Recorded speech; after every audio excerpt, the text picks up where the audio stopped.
Hello ನನ್ನ ಆತ್ಮೀಯರೇ, welcome to Rashmi wet kitchen. ನಾನು ನಿಮ್ಮ ಪ್ರೀತಿ ರಶ್ಮಿ. ಎಗ್ ಪೆಪ್ಪರ್ ಕರಿ ಮಾಡೋಣ ಬನ್ನಿ. ಮೊದಲಿಗೆ ಸ್ಟವ್ ಹಚ್ಕೊಂಡು ಒಂದು ಬಾಣಲೆ ಇಟ್ಕೊತಾ ಇದ್ದೀನಿ. 2-3 ಸ್ಪೂನು ಎಣ್ಣೆನ ಹಾಕ್ಕೋತಾ ಇದ್ದೀನಿ. ಎಣ್ಣೆ ಬಿಸಿಯಾಗಿದೆ. ಪೆಪ್ಪರ್ ಪೌಡ್ರ್ ಹಾಕ್ಕೊತಾ ಇದ್ದೀನಿ. ಒಂದು 3/4 ಸ್ಪೂನ್ ಪೆಪ್ಪರ್ ಪೌಡ್ರನ್ನ ಹಾಕ್ಕೊಂಡು ಒಂದು 1/4 ಟೀ ಚಮಚ ಅರಿಶಿನ ಹಾಕ್ಕೊತಾ ಇದ್ದೀನಿ. ಈಗ ಮೊಟ್ಟೆ ಬೇಯಿಸಿ ಇಟ್ಕೊಂಡಿದ್ದೀನಿ, ನಾನು ಕಟ್ ಮಾಡಿ ಇಟ್ಕೊಂಡಿದ್ದೀನಿ ನೋಡಿ. ಈ ರೀತಿ ನಾನು ಮೊಟ್ಟೆನ ಎಣ್ಣೆಯಲ್ಲಿ ಈ ಥರ ರೋಸ್ಟ್ ಮಾಡ್ಕೋತೀನಿ.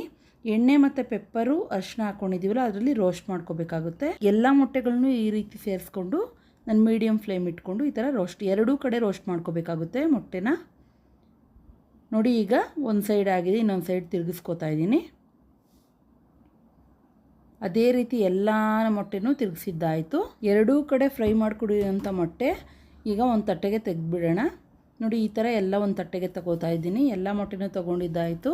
ನಾನು ಅದೇ ಬಾಣಲಿಗೆ ಇನ್ನು 2-3 ಸ್ಪೂನ್ನ ಎಣ್ಣೆನ ಸೇರಿಸ್ಕೊತಾ ಇದ್ದೀನಿ. ಸೇರಿಸ್ಕೊಂಡಿದ್ದಾಯ್ತು. ಈಗ ಈ ಗ್ರೇವಿಗೆ ಒಂದು ಸ್ಪೆಷಲ್ ಮಸಾಲ ರುಬ್ಕೋಬೇಕಾಗುತ್ತೆ. ಸೋಂಪು 1 ಸ್ಪೂನ್ ತೊಗೊಂಡಿದ್ದೀನಿ. ಒಂದು ಅರ್ಧ ಸ್ಪೂನು ಗಸಗಸೆ, 2 ತುಂಡು ಚಕ್ಕೆ, 4 ಲವಂಗ ತೊಗೊಂಡು ಮಿಕ್ಸಿ ಜಾರ್ಗೆ ಎಲ್ಲ ಹಾಕ್ಕೋತಾ ಇದ್ದೀನಿ. ನಾವು ನುಣ್ಣಗೆ ಪೇಸ್ಟ್ ಮಾಡ್ಕೋಬೇಕು. ಈಗ ತರಿಯಾಗಿ ರುಬ್ಕೊಂಬರ್ತೀನಿ. ಆಮೇಲೆ ನೀರು ಹಾಕಿ ನಾನು ರುಬ್ಕೋತೀನಿ ನೋಡಿ. ಈ ಥರ ತರಿಯಾಗಿ ರುಬ್ಕೊಂಡಿದ್ದೀನಿ. ಈಗ ಸ್ವಲ್ಪ ನೀರನ್ನ ಸೇರಿಸ್ಕೊಂಡು ಚೆನ್ನಾಗಿ ಪೇಸ್ಟ್ ಮಾಡ್ಕೋಬೇಕಾಗುತ್ತೆ. ಚೆನ್ನಾಗಿ ನುಣ್ಣಗೆ ನೋಡಿ ಈ ರೀತಿ ಮಾಡ್ಕೊಂಡಿದ್ದೀನಿ.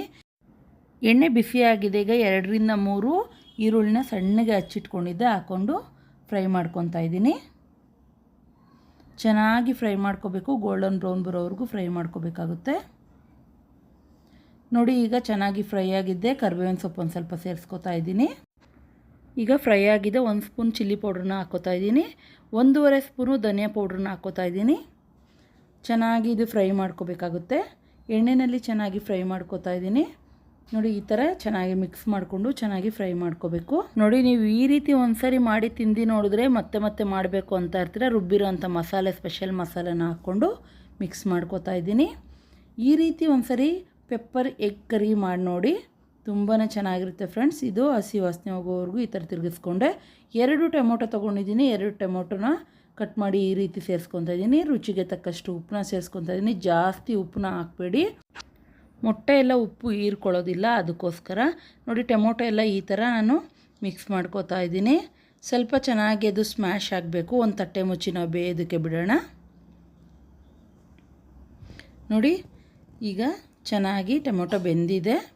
ನಾನು 1 ಗ್ಲಾಸ್ ನೀರನ್ನ ಸೇರಿಸ್ಕೊತಾ ಇದ್ದೀನಿ. ಚೆನ್ನಾಗಿ ಮಿಕ್ಸ್ ಮಾಡಿ ನಾನು ಒಂದು ತಟ್ಟೆ ಮುಚ್ಚಿ ಸ್ವಲ್ಪ ಗ್ರೇವಿ ಎಲ್ಲ ಚೆನ್ನಾಗಿ ಕುದಿಯೋಕ್ಕೆ ಗಟ್ಟಿ ಆಗಬೇಕು, ಅದುವರೆಗೆ ಕುದಿಯೋಕ್ಕೆ ಬಿಡ್ತೀನಿ.